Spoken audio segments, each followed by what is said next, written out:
Aujourd'hui, j'ai rendez-vous avec Denise chez elle, Oui, merci.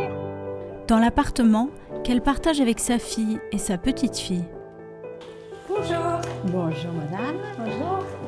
Enchantée. Enchantée. On se fait Ah la c'est bise avec vrai, ces- c'est vrai. Merci de me recevoir, c'est Je gentil. vous en prie, on va Merci. rentrer par là. Alors on est chez qui ici? Ah, on est chez moi. Enfin, on est chez ma fille et ma petite fille. C'est ça, ouais, vous Voilà, vivez toutes les trois. On vit toutes les trois générations, on est là. 3 générations de femmes. Et Bonjour. voilà, ma fille, Enchantée. la maman de Victoria. C'est ma petite fille qui a écrit ces 3 livres-là. Parce que ça, Oui, elle parle un tout petit peu de moi, enfin, c'est inspiré de votre vie. pas tout à fait. Il y a un petit passage, Qu'est-ce qui est inspiré de votre... mon départ un petit peu. Mon départ le 21 juin 1939, avant la guerre, hein, je suis partie. Tout ça, c'est des photos. Denise a 3 frères et sœurs, mais elle est séparée de sa famille et envoyée chez une nourrice à la campagne alors qu'elle n'a que 7 ans. Car sa mère, atteinte de tuberculose, ne peut pas s'occuper d'elle. Contre toute attente, elle y restera toute la guerre. Donc je suis arrivée chez cette dame. C'était très impressionnant parce que elle habitait une petite maison, le sol en terre battue, il n'y avait pas d'eau, il n'y avait pas d'électricité. C'était très... Je venais quand même de Paris. Mes parents, ils habitaient rue Alexandre Dumas, comme je vous ai dit, mais dans un appartement qui était assez spacieux, où il y avait tout ce qu'il fallait. Des WC à la maison, là, il n'y avait pas de WC à la maison. C'est une personne qui était tellement à mon écoute.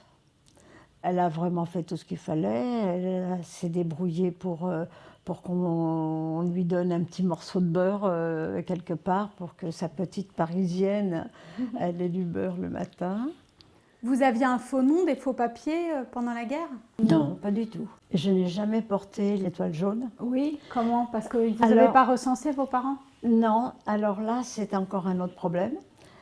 Le directeur de l'assistance publique à Orthez, parce que c'était un centre aussi, a dit, moi, aucun de mes enfants ne portera l'étoile. Donc il n'a pas il a eu les étoiles, mais il ne les a pas distribuées aux enfants juifs. Donc les enfants juifs qui étaient là-bas n'avaient pas d'étoile. Mais alors, donc vous aviez peur des Allemands, de vous... Enfin... Alors écoutez, franchement, je n'avais pas peur. Je savais que j'étais juive, je ne m'en cachais pas. Tout le monde savait qu'elle était juive. Tout le monde savait. Dans le village, à Mais l'école, tout le monde savait. Tout le monde qu'elle était savait, juive. mais tout le monde me protégeait. Un jour, il y a un Allemand qui passe devant à cheval, qui se promenait ou qui visitait, je ne sais pas. Et cette dame qui a parlé avec cet Allemand, elle lui a dit, vous voyez, cette petite fille, ben, c'est une juive polonaise. Cet Allemand est descendu de son cheval, m'a tapoté la joue, comme on dit, pauvre enfant, voilà.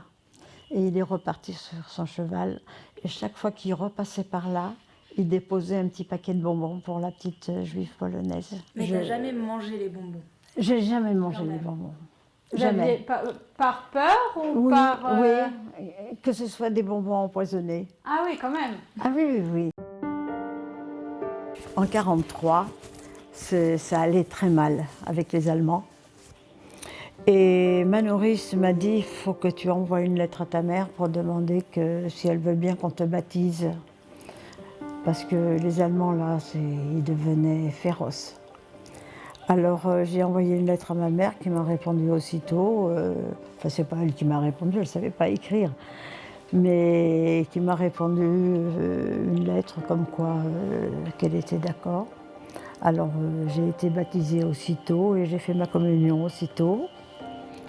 Et comme ça, les Allemands ne pouvaient pas dire que j'étais juive. Il y avait des preuves, j'avais mon certificat de baptême. Je sortais de la classe tous les jours à 11h, voir si j'avais une lettre. Je n'avais pas de lettre. Et un jour, j'avais une lettre. Mais dans cette lettre, elle a été très dure parce que ma sœur m'annonçait que mon père a été déporté et que mon frère a été déporté. Je me suis effondrée, c'est-à-dire je suis rentrée dans la classe, mon institutrice m'a demandé alors Denise, tu as eu une lettre? Je lui ai dit oui, et là je me suis effondrée, et j'ai pleuré, pleuré, pleuré. Et puis je n'arrivais pas à lui dire pourquoi. Je lui ai donné la lettre pour qu'elle la lise. Le père et un des frères de Denise, Georges, sont déportés à Auschwitz. Son frère, dont elle était très proche, ne reviendra pas. Et c'est mon père qui est venu en 1945, après sa déportation. Il a été hospitalisé pendant 2 ou 3 mois. Dès qu'il s'est senti bien, il est venu me chercher. Nous étions l'un et l'autre très heureux de se retrouver, même si on n'avait pas grand-chose à se dire.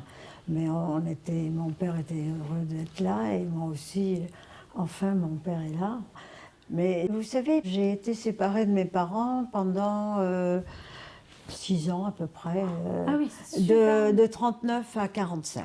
Et de quel âge à quel âge alors? Alors de 7 ans à 13 ans. Vous aviez rêvé de ces retrouvailles pendant toute la guerre? J'avais échafaudé des histoires extraordinaires avec mes parents le jour où je les retrouverais.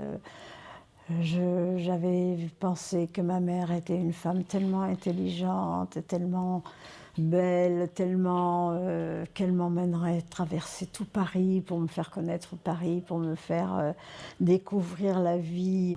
Et finalement, quand ça arrive, les choses ne sont pas du tout comme on avait pu les rêver. Du coup, en fait, après la guerre, vous avez été déçue. Oui, je suis revenue, je voulais aller à l'école, j'avais rêvé de faire des études. Alors quand j'ai dit à mes parents que je voulais aller à l'école et je voulais faire médecine, pour une fille, on ne va pas à l'école, tu resteras à la maison, tu seras la bonne, tu feras tout, puis voilà, tu n'as pas besoin d'aller à l'école. C'est ce qui s'est passé. Ma mère, finalement, ne m'a pas considérée comme sa fille, elle m'a considérée comme une petite bonne à la maison, et puis c'est tout. Voilà. Et j'ai vécu comme ça quelques années chez mes parents. Mon père faisait des cauchemars. Ma mère était traumatisée par la guerre parce qu'elle avait perdu ce fils qu'elle adorait au-dessus de tout. On n'avait pas le droit de la musique à la maison, on n'avait pas le droit à la radio, on n'avait pas le droit à tout ça après la guerre, parce que mon frère n'était pas là, n'était plus là.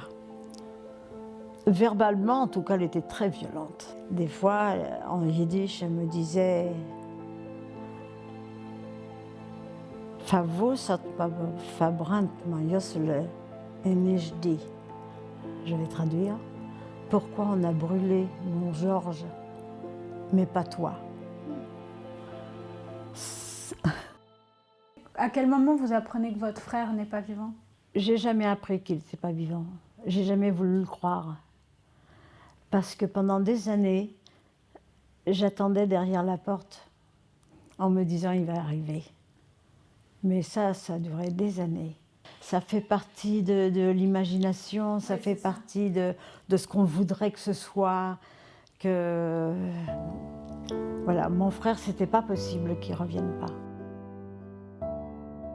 Mon père ne m'a jamais raconté quoi que ce soit. J'ai essayé, mais ça prenait pas. Je sais que la nuit, il avait des rêves où il hurlait, mais d'ailleurs, après les rêves, je ne pouvais pas, moi, lui poser des questions, parce que c'est dur. Le jour de mon mariage, j'ai fait la vaisselle, j'ai lavé par terre dans la cuisine, j'ai descendu la poubelle, j'ai rencontré une voisine qui m'a regardée, qui m'a dit « Mais Denise, c'est pas ton mariage aujourd'hui ?» Je lui ai dit « Si. » Alors, mais qu'est-ce que tu fais là? Ah ben ça y est, j'ai terminé, puis maintenant je monte m'habiller et j'y vais.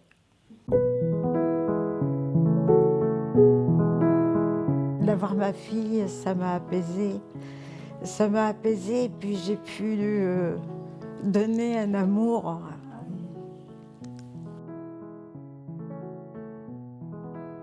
Est-ce que ça a été facile de se marier, faire des enfants, construire une vie normale? Bon, nous, après la guerre, c'était une bonne période. Mais dans ma tête, en 58, par exemple, où il y a eu un relent d'antisémitisme, je me suis dit, si ça prend des dimensions, je me jette par la fenêtre avec ma fille. Je voulais pas que ma fille connaisse la guerre qu'il y a eu avant. Et Oui. c'était le cas de ma mère aussi. Quand elle est tombée enceinte, elle avait le même, elle avait très peur parce qu'elle se voyait revivre ça. Bon, bah écoutez, c'était super en tout cas. Ben, J'espère que ça vous a pas pour- trop...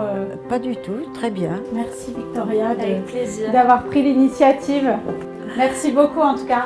Eh bien, merci à vous et j'espère vous revoir très Enfin, très moi bientôt. aussi, écoutez, vraiment avec plaisir. Au Au revoir. revoir. Au revoir. Merci. Au revoir. Au revoir. Au revoir. Au revoir.